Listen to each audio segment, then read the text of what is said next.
আর এক্ষেত্রে professor Keith মুরের উদাহরণ মনে পড়ে। আরবের একদল লোক কোরআনের এই উপদেশ গ্রহণ করেছিলেন। সূরা নাহল অধ্যায় 16 আয়াত 43 এবং সূরা আম্বিয়া অধ্যায় 21 আয়াত 7 বলা হয়েছে, ফাসআলু আহলে যিকরি ইন কুনতুম লা তা'লামুন।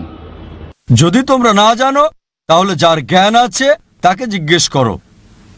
তাই আরবের এই লোকেরা কোরআন এবং হাদিসের সবগুলো তথ্য সংগ্রহ করেছে যেগুলো ভ্রূণবিদ্যা নিয়ে বলছে, আর এগুলোকে প্রফেসর কিথ মুরের কাছে নিয়ে গেল। আর সেই সময়ে 80 দশকের শুরুতে 1980তেই তিনি সেই সময়ে ভ্রূণবিদ্যার ক্ষেত্রে সেরা বিশেষজ্ঞদের একজন ছিলেন। আর তিনি টরন্টো বিশ্ববিদ্যালয়ে অ্যানাটমি বিভাগের প্রধান ছিলেন।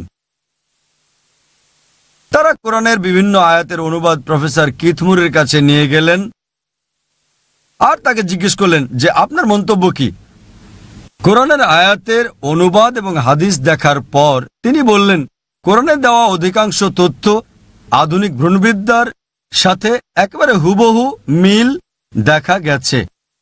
তবে কিছু আয়াত আছে যেগুলোর ব্যাপারে আমি বলতে পারছি না এগুলো সঠিক, আবার বলতে পারছি না যে এগুলো ভুল, কারণ আমি নিজে এগুলো সম্পর্কে জানি না।